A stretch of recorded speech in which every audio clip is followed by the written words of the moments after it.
أسس بالعربي.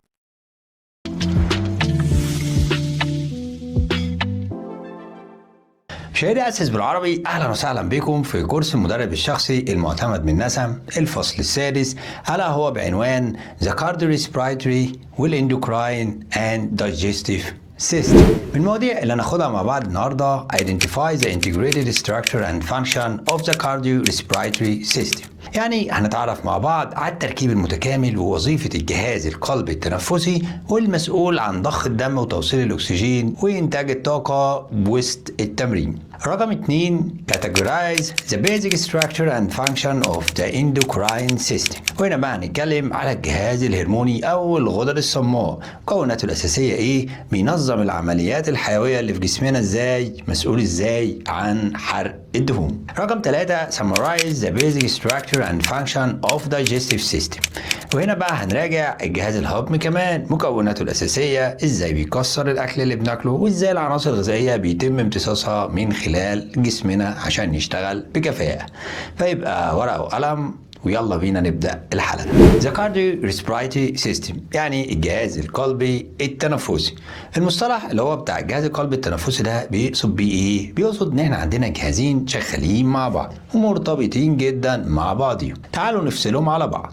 اول حاجة فيهم جهاز القلب والأوعية الدموية، الكارديو فاسكولار سيستم.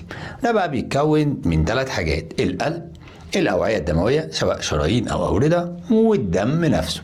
أما الجزء الثاني هو الجهاز التنفسي الريسبيراتوري سيستم، ده بيتكون بقى من الشعب الهوائية والرئتين. الاتنين بقى كده كلهم مع بعضيهم شغالين في نظام واحد اسمه الكارديو ريسبيراتوري سيستم، ومهمتهم يوصلوا الأكسجين لكل الخلايا بتاعت الجسم، يوزعوا العناصر الغذائية ويتخلصوا من الويستنج برودكت زي ثاني اكسيد الكربون. النقطه المهمه هنا بقى جدا ان الجهاز ده مش رفاهيه ان انت تمرنه، ده اساسي لكل حاجه في الجسم بتاعك، من حيث الصحه العامه او صحه اللياقه البدنيه او الاداء الرياضي اللي انت عايز تحسنه. عشان كده بقى لازم اي مدرب او متخصص في اللياقه لازم يكون فاهمه كويس جدا ويفهم تاثير التمرين ايه عليه، ايه اللي بيعلى لما بنتمرن واللي بيوطى لما بنبطل تمرين. تعالوا نبدأ بجهاز القلب والأوعية الدموية اللي هو الكارديو فاسكولار. الجهاز ده زي ما قلنا في المقدمة إنه بيتكون من 3 حاجات: القلب، الدم، الأوعية الدموية. الوظيفة الأساسية ليه زي ما قلنا إن ينقل الدم من القلب نتيجة النبضة لكل أنسجة الدم، وبالعكس صحيح، يعني ياخد الدم اللي مش مؤكسد وبعدين يوديه الرئة يأكسده وبعدين يعيد الدورة تاني. القلب تقدر تعتبره كده مضخة عضلية قوية جدا، وظيفته زي ما قلنا عن طريق الانقباض ان يضخ الدم بره، زي فكرة السفنجة مليانة مية وتقبض عليها كده عشان تطلع المية بره. مكانه فين؟ هنا في صدرنا في منطقة النص، مايل شوية ناحية الشمال، عشان كده اي حاجة شمال تلاقي القلب وراها. حجمه تقريبا قد قبضة الايد بتاعتك، اعمل كده هتلاقي ده حجمه، ووزنه بيتراوح حوالي 300 جرام.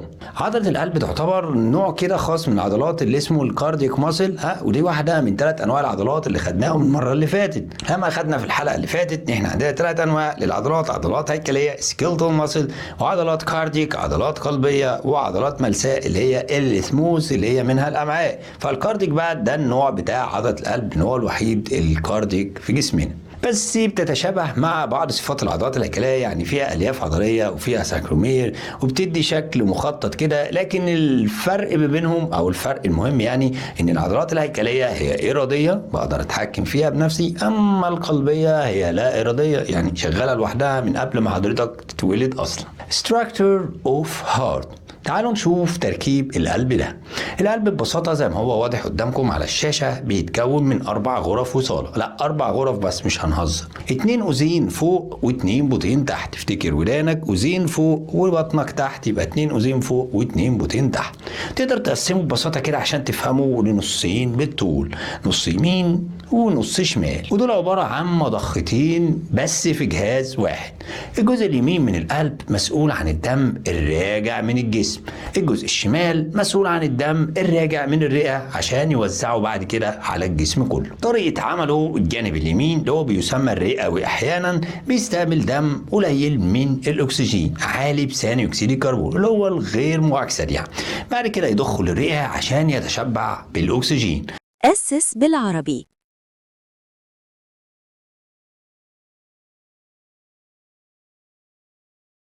This is the most professional master trainer in the Middle East, Coach Ahmed Megahype,